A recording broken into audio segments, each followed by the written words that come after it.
3.1절 만세운동이 일어난 지 105년이 되었습니다. 대한민국 건국 후 많은 혁명과 정권 교체 또 그리고 헌법 개정이 있었지만 헌법 전문 첫 문장은 이렇게 되어 있습니다. 우리 대한민국은 3.1 운동의 숭고한 독립 정신을 계승하고 라고 되어져 있습니다. 이만큼 3.1 운동은 이 나라의 건국 정신이 되고 있습니다. 뿐만 아니라 3.1 운동은 세계사의 찬란한 등불이 되었습니다. 1919년 5월 4일 있었던 중국의 오사운동, 필리핀의 독립시위운동, 인도의 비폭력 저항운동이 모두 3.1 운동의 또 다른 하나의 불꽃이기도 했습니다.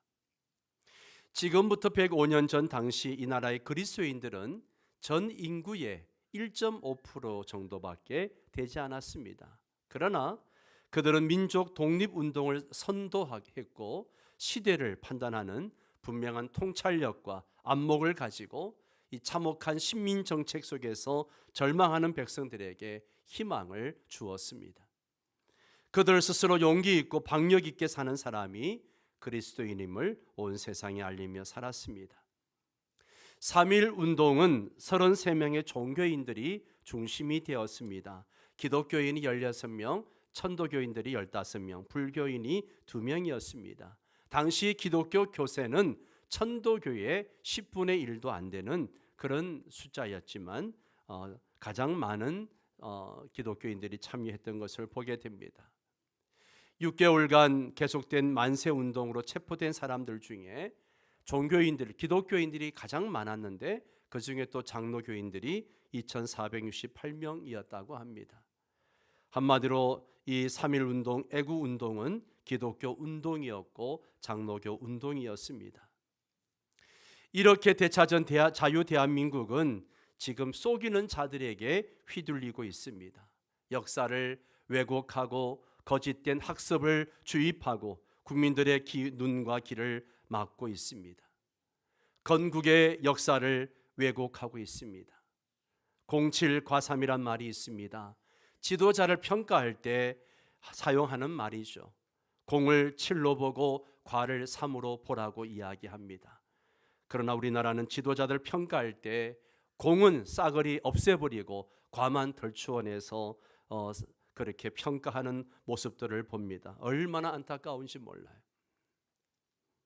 6.25 전쟁도 마찬가지입니다. 작년에 한 연예인이 6.25 전쟁은 북한의 남침으로 일어난 전쟁이다 라는 말을 했다가 엄청난 비난을 받은 적이 있습니다. 6.25 전쟁은 공산정권 북한이 남한을 적화 통일하기 위한 남침인데 남침이 아니라 미군이 일으킨 전쟁이다, 북침이다, 그렇게 거짓말로 사람들을 속이고 있습니다. 이제는 6.25 전쟁을 북한이 일으킨 전쟁이라고 말할 수 없는 그런 시대가 되어버렸습니다. 지금 언론과 교육계를 이런 거짓된 주장을 하는 사람들이 장악하고 사람들을 속이고 있습니다. 우리는 속이는 자를 경계해야 합니다. 오늘 본문에도 이와 유사한 이야기가 전개되어지고 있습니다. 가나안 땅에 거하던 기본 거민들은 마치 가나안 땅에 전혀 거하지 않는 사람들처럼 마치 수말리 먼 변방에서 온 손님처럼 가장을 해서 이스라엘을 속였습니다. 4절 이하에 보면 꾀를 내어 자신의 모양을 꾸미되 헤어진 전대와 헤어지고 찢어져서 기운 가죽 포도주 부대를 나귀에 싣고라고 했습니다. 또한 낡은 신발과 낡은 옷을 입고 다 마르고 곰팡이 난 떡을 들고 갔습니다. 그들은 각 길갈진으로 와서 여호수 앞에 나와가지고 우리는 저 멀리서 온 사람들입니다. 그러니 우리와 약조를 맺읍시다. 그렇게 요청을 합니다.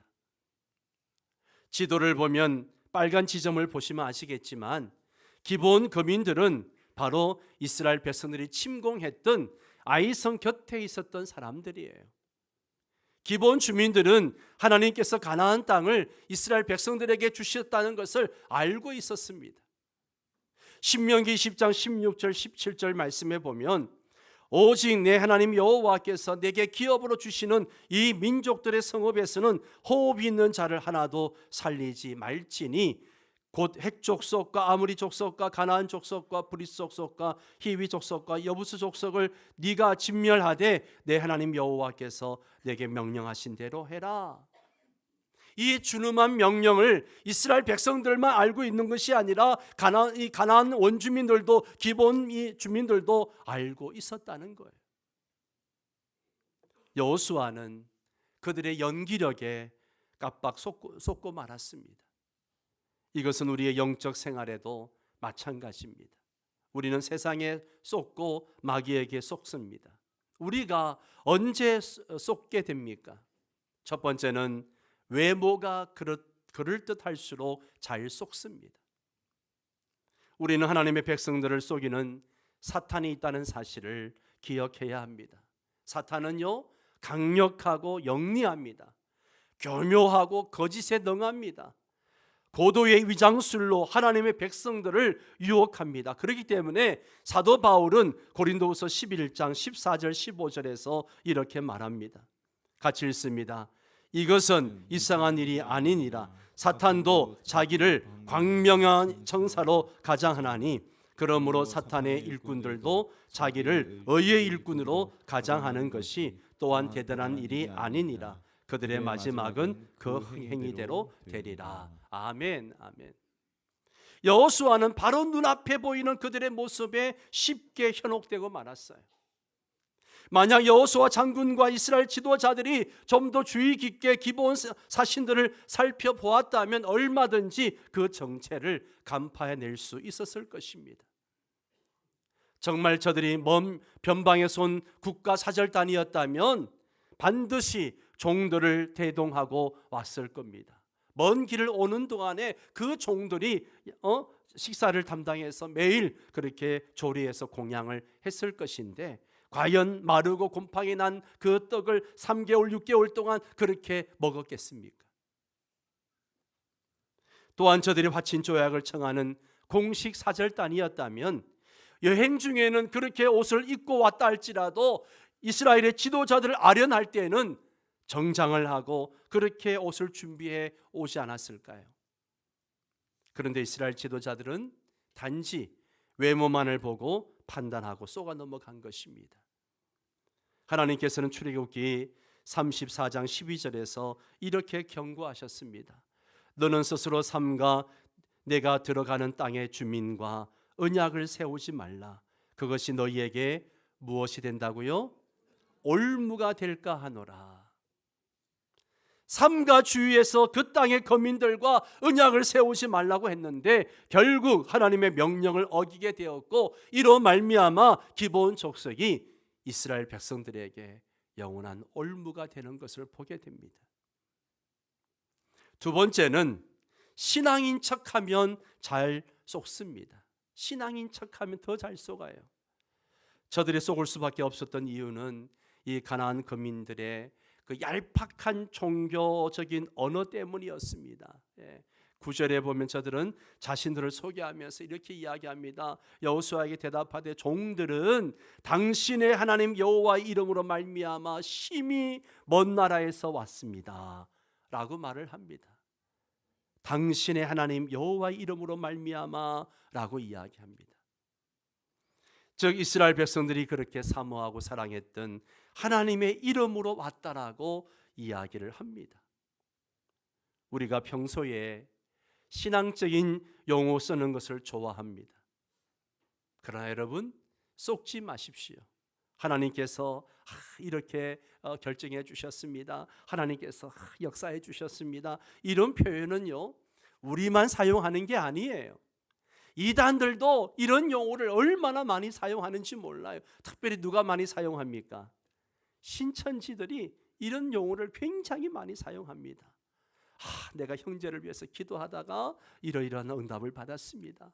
제가 자매님을 어젯밤에 자매님을 기도하다 꿈을 꾸었는데 그러면서 접근해 오는 거죠. 속지 마십시오. 신앙적인 용어를 많이 쓴다고 그 사람의 믿음이 좋은 게 아니에요. 그러므로 우리는 분별할 수 있어야 됩니다. 우리가 신앙적인 용어를 쓰는 것보다 더 중요한 것은 내가 신앙적인 삶을 믿음으로 살아가는 거예요. 아멘입니까? 세 번째, 이익을 많이 줄수록 더 잘 속습니다. 이스라엘 백성들이 속았던 것은요, 저들이 눈앞에 닥친 이익에만 눈이 멀었기 때문이에요. 지금 이스라엘 백성들의 경우는 어린아이부터 노인에 이르기까지 함께 움직이는 그런 민병대 성격이 짙었습니다. 그렇기 때문에 저들은 어린아이들을 양육하고 젖을 먹이고 양떼와 소떼를 기르면서 또 전쟁도 해야 되고 이런 어려움 속에 살고 있는 민족이 이스라엘 민족입니다. 그런데 그때 기본 거민들이 찾아와 가지고 우리는 당신들의 종입니다 라고 표현을 합니다. 또 11절 하반절에 보면 그들에게 이르기를 우리는 당신들의 종들이니 라는 고백을 합니다. 자청해서 종이라고 표현하는 이 모습이 얼마나 달콤하고 유혹적입니까?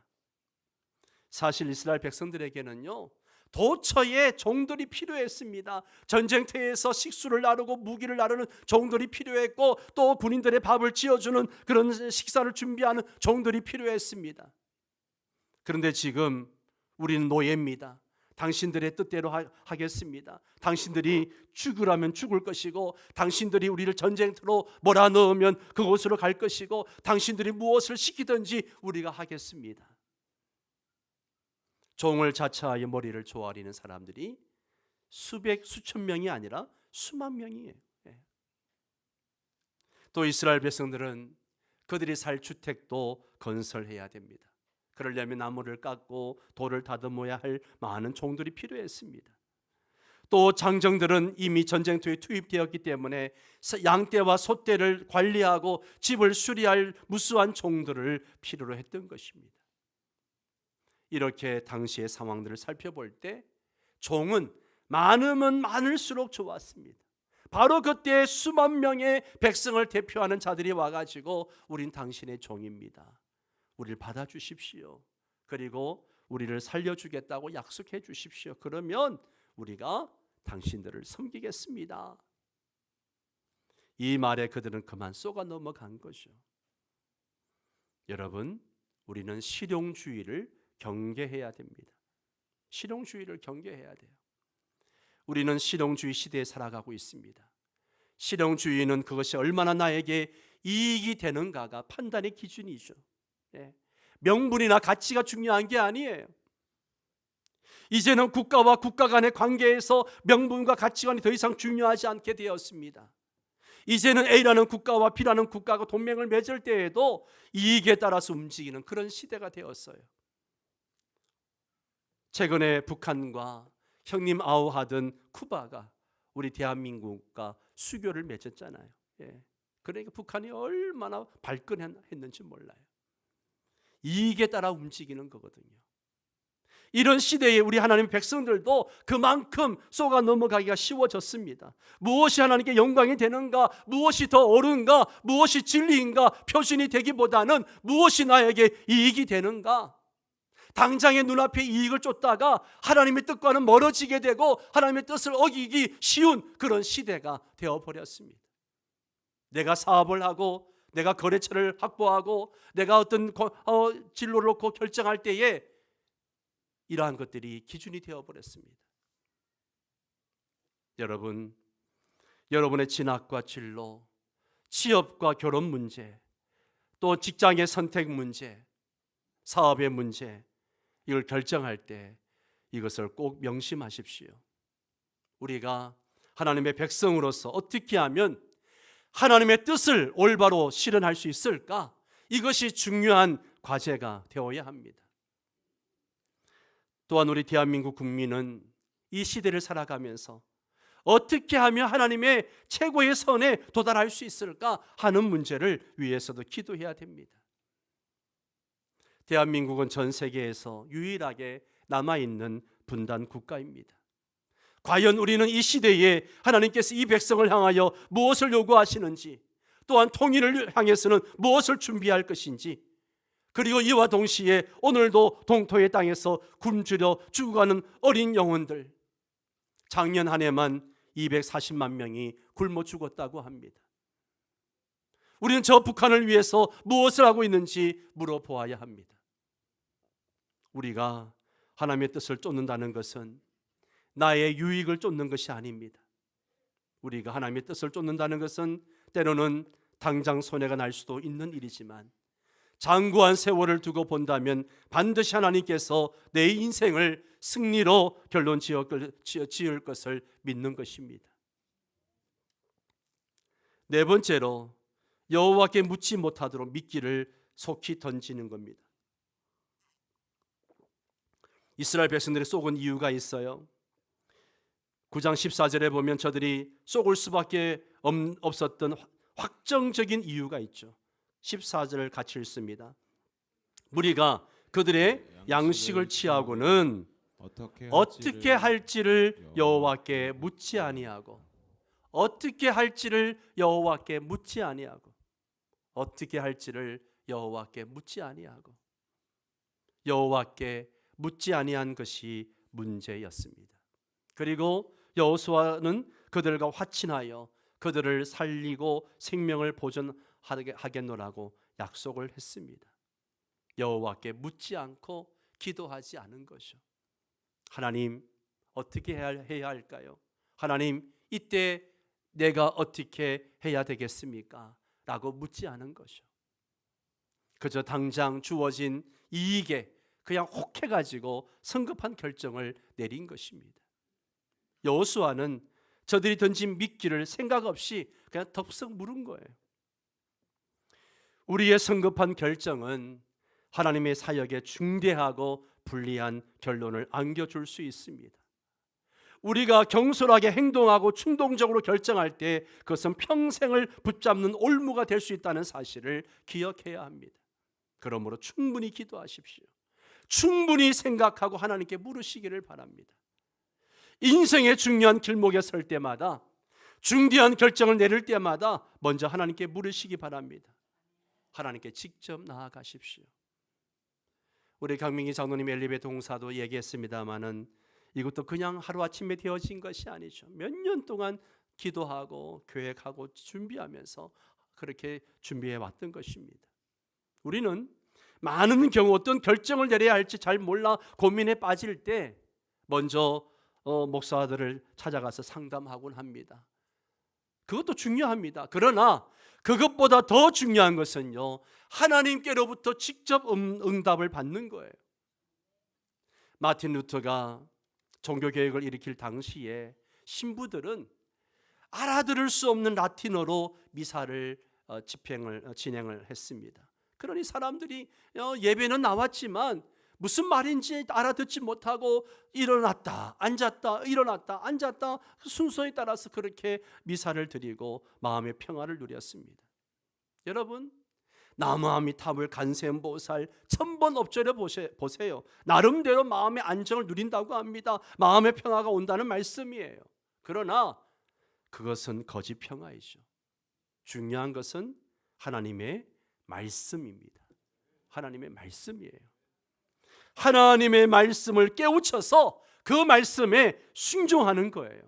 그때 하나님께서는 중요한 문제를 어떻게 결정할지를 나에게 말씀으로 응답해 주시고 가르쳐 주십니다. 그러므로 문제가 있을 때 먼저 하나님께 담대히 나아갈 수 있기를 바랍니다. 여러분, 늘 하나님께 질문하십시오. 이게 습관이 되어야 됩니다. 하나님께 질문하십시오. 이 자리에 결혼을 준비하는 분들 계십니까? 하나님, 어떻게 하면 좋겠습니까? 라고 물으십시오. 가끔 청년 자매들이 상담에 올 때가 있습니다. 목사님, 제 남자친구는 모든 조건을 다 갖추었는데요, 딱 한 가지 마음에 걸리는 게 있어요. 그게 뭘까요? 예수를 안 믿어요. 그런데요, 결혼하면 예수 믿겠다고 해요. 저도 그 사람 말을 믿어요. 어떻게 하면 되겠어요? 이미 결정해놓고 찾아오는 거예요. 여러분, 어떻게 생각하세요? 확신할 수 있을까요? 지금 이 자리에 그렇게 결혼해가지고 몇십 년을 고통 속에 살아가는 분들이 계시잖아요. 예. 믿을 게 못 되죠. 예. 여러분, 수천 수만 명의 여성들이 여기에 쏘가서 평생을 고통당해 왔습니다. 하나님께 더 물으시기를 바랍니다. 물론 예외가 있을 수 있습니다. 어떤 남자들은 아내의 뜻과 소원을 존중해 줄 수 있습니다. 그러나 우리는 그렇지 않은 경우가 더 많다는 것을 압니다. 더 중요한 것은요, 하나님 말씀에 너희는 믿지 않는 자와 멍에를 같이 하지 말라라고 말씀하셨습니다. 여러분 중에 만약에 직업을 바꾸거나 새롭게 택할 때도 충분히 하나님께 여쭐 수 있기를 바랍니다. 무조건 연봉 많이 준다고 그렇게 가지 말고, 그 직업이 나에게, 하나님께서 나에게 주신 직업인가, 내게 주신 은사와 적성에 맞는가, 직무 적합도가 있는가, 내가 평생 주님을 섬기는데 도움을 주는가, 그리고 하나님께서 내게 허락하신 이 가정을 보호하고 돕는 데 유익한가, 이것을 물어야 합니다. 충분히 살피고 기도하시기 바랍니다. 또한 교회 생활할 때도 하나님께 묻고 물어야 합니다. 하나님, 어떻게 할까요? 하나님께서 원하시는 것이 무엇입니까? 우리가 헌금 생활할 때도 먼저 하나님께 물어야 됩니다. 주 앞에 헌물을 드리는 중요한 이유가 주님, 내가 이만큼 드렸으니까 나에게 100배 더 축복해 주십시오, 이게 아니잖아요. 우리가 주 앞에 예배하며 주 앞에 헌물로 나아가는 것은 내 인생의 전부가 주님의 것이기 때문입니다. 건강도 주님이 주셨고, 가정도 주님이 주셨고, 내 재능도 주님이 주신 것입니다. 이러한 신앙 고백으로 우리가 하나님 앞에 헌신하고 나아가는 것이요, 이것은 누구든지 소득의 과다를 막론하고 신분에 관계없이 모든 하나님의 백성들이 가져야 하는 기본적인 자세입니다. 하나님과 거래하려고 하지 마시기 바랍니다. 말씀을 맺겠습니다. 사랑하는 성도 여러분, 속이는 자를 경계하십시오. 성도에게 이 시대의 마지막 때에 가장 중요한 것 중에 하나가 영적 분별력입니다. 분별력이 있어야 돼요. 눈앞의 이익만을 쫓지 마시고 하나님의 뜻을 묻고 결정하시기 바랍니다. 하나님께 영광이 되는가, 옳은 일인가, 신앙에 도움이 되는가, 인생의 중요한 길목에 설 때마다, 중요한 결정을 내릴 때마다 먼저 하나님께 묻고 결정하시기 바랍니다. 사탄은 너무나 교묘하게 이 시대의 사람들의 영혼을 빼앗고 마음을 빼앗고 정신을 빼앗습니다. 거짓된 지식들을 심어주고 있습니다. 우리가 깨어있지 아니하면, 이 속이는 자들을 경계하지 아니하면 우린 그들에게 넘어가게 될 것입니다. 사탄은 항상 우리 주변에서 속이는 자로 우리를 미혹하고 있다는 사실을 기억하고 반드시 이것을 분별해내고 승리하시는 여러분 되시기를 주의 이름으로 축원합니다.